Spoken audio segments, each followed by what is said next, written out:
Hello and welcome to another episode of the Hawk's Nest. Well, the Hot Stove League is churning right in the middle of the beginning of the season here with trade talks surrounding Jadeveon Clowney and the Seattle Seahawks. One Mr. McLean from the Houston Press is declaring that the Houston Texans are 100% going to be moving Clowney before the start of the year. And John Clayton, Hall of Fame reporter for the Hawks, is also reporting that the Hawks are in talks with the Texans regarding Clowney. Now, the Hawks being in talks is not necessarily a certainty that this trade is going to happen. Snyder loves to brag about the fact that he is in on every move that's out there. They essentially like to have their ear to the ground and just be out there listening. They're in on every trade talk, but they're not going to make every move, if that makes sense. So it's not a surprise they'd be on this deal. They certainly have a need at defensive end.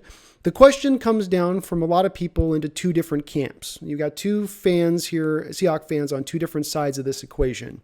On one side of the equation, you've got your patient Hawk fans who say that we have been slowly rebuilding this since the Legion of Boom moved on. We've been clearing out cap space. We've been developing the young players. We've got compensatory picks coming into the next draft. Let's continue to slowly rebuild this, continue to create the cap space so that we can go out in free agency and get those targeted players that will work for us long term. Then you have the other side of this, the fans who say, you need to go for this now. You shouldn't be waiting. You've got a Hall of Fame quarterback in the middle of his prime. Now is the time to strike. And you've got a big need here at defensive end where we are generating no pass rush this preseason unless we are bringing our linebackers. It's the only way. And if you think that as a defense, you're going to be able to last well throughout the season by only being able to generate pressure by bringing linebackers, that's a big fail. That's going to not end out very well. Because one of the things with bringing those linebackers is that you leave openings on the back end. And if you don't have Richard Sherman back there, or Earl Thomas, or Cam Chancellor back there, or Brandon Browner in his first couple of years to really lock down the coverage, you're going to have some openings and you're going to give up some really big plays. So where I want to start with this is there's a kind of three parts to this. And I'm going to go at attacking this in a way to make the case for us to go get Clowney. And the first part is draft capital. What is it going to cost the Seahawks? Because a big thing that fans are saying who are against this trade are saying, why would we trade Frank Clark and then go and trade for Clowney and just do this sort of lateral move? Is not Frank Clark a better trade than Clowney? Why would you flip for a worse player when you could have just kept him and signed him to an extension? My argument against this is as follows. You're not going to have to pay the same in draft capital that you got from Frank Clark. The Kansas City Chiefs gave us a great deal for Frank Clark. A first and a second round pick was phenomenal value, frankly. For Clowney, when you know the Texans are going to move him, the Texans know everybody knows they're going to move him, it should only cost somewhere in the neighborhood of a second round pick plus, being a second round pick and other draft capital, or, as I think would be ideal, a second round pick plus a running back. The Seahawks have a plethora of running backs we're sitting on. It's going to be tough to cut one of them. It'd be nice to package that with a pick and then move that into the Texans to bring Clowney over. So the draft capital is going to be less. If you move a second round pick plus a fourth rounder, you're still up that first round pick that you got from Frank Clark in this deal. So it's not an apples for apples situation here. You're actually giving up less than you got for Frank for a very similar, if not, I'm going to make argument in a second, a slightly better player. So now let's look at them as players. A key stat that people like to focus on when determining whether a pass rusher is good or bad is simply sacks. How many sacks does he have? Does he get 10? Does he get 12? Does he get 14 a year? And they kind of get stuck on that as the stat. And I want to relate this over to baseball. Baseball, they used to get stuck for pitchers on a stat called ERA, earned run average. ERA used to be the end-all be-all for all pitchers. Whether you were a starter or reliever, people would look at your ERA and determine whether you're a good or bad pitcher based on that. And while it's a good general stat and it gives you a good general view of a pitcher, as the years have gone along and analytics has taken hold in baseball, we've seen these other things come into play. WAR, WHIP, these things that are advanced statistics that take out the fielding. Essentially, if you've got a bad third baseman who can't get to ground balls and he's letting them through and they're going as base hits but not errors, that reflects bad on the pitcher's ERA, whereas these advanced stats take that into account. Football is not as far along in the analytics realm as baseball is, but a better metric to look at with pass rushers rather than sacks is going to be pressures and quarterback hits.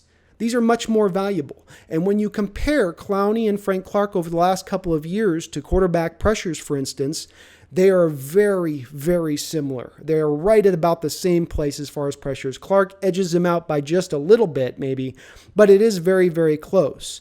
And on the flip side of that, when you look at run defense, this is where they really are separated between them. Frank Clark is probably a little bit of an average to an above average run defender overall. Clowney is top 2 in his position in the league. Okay, so if we're looking at these two and who's the better pass rusher, you probably go, okay, Frank Clark's about that up over him. Now, if you're looking at them as run stuffers, Clowney and Frank Clark, Clowney's actually probably above him as far as Clank goes. So you're getting a much better run defender and almost the same as far as a pass rusher goes. That's pretty nice. So it's not a lateral move. You're giving up less draft capital for a player at the very least we could say is, I would say, comparable to Frank Clark overall. If not, in my opinion, I think Clowney is a better overall player. Again, you're starting to see why this situation, to me, makes a lot more sense and why it would be a smart move for the Hawks to take him. He's a great player, and I think part of the problem here with Clowney is expectations. This guy was the number 1 overall pick in the draft. He was the defensive player who was the number 1 overall pick. Now, what that creates is a lot of expectation. People want to see the next Lawrence Taylor when you're picked at that place. And if you're not that, if you're not Von Miller coming right out the gate, then if not being slapped with the label of bust, you're slapped with the label of underperforming.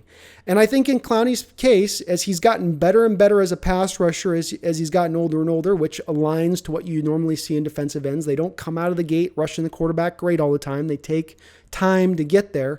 He's gotten better and better and better. There's a high ceiling still left on this guy. He may not be the Hall of Famer and the all-world talent that everybody thought when he was coming out, but he's still not that far away from that place. And he would give you the perfect ideal Leo defensive end in Pete Carroll's scheme.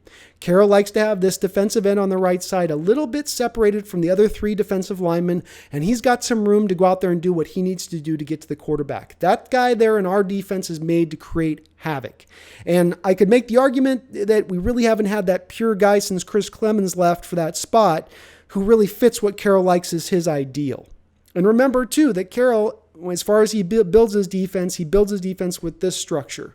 We are going to stop the run first to turn offenses into one-dimensional systems to where all they're doing is throwing on us, but we stop the run first. Well, having a top 2 defensive end and run stopping in the league would certainly go far to stopping that. So we've got the draft capital. We're giving up less. We're getting more of a player than what we had in Frank Clark. The third element of this is the money aspect. He's, of course, going to be on a franchise tag this year, and you could potentially then lose Clowney at the end of the year if he goes and walks. Now, I will make this argument as far as a worst-case scenario goes. Let's say we bring Clowney in. He plays one great year, gets his 10 to 12 sacks, plays great run defense, and then leaves in free agency. Somebody's going to sign him to a $100 million deal, which is going to bring back to Seattle then a third-round compensatory draft pick. This is where Seattle's getting smarter and smarter in the last couple of years, and this is where New England Patriots were ahead of the curve. You want to play the compensatory system to where you're looking to get the 4 maximum picks you can get returned back by lost free agents from the previous year.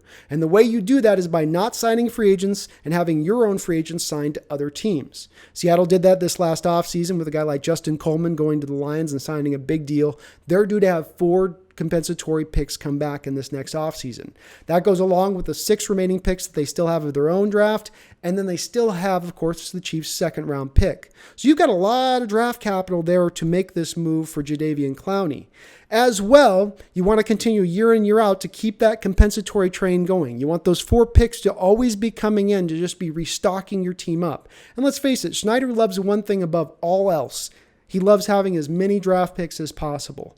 So yeah, you could only have him in a 1-year rental and then he might move on and then that's all you're going to get, but you're still going to get that compensatory pick back. And you still have that potential of this year being a Super Bowl contending team, a team that legitimately can say, we are in this and we can do it.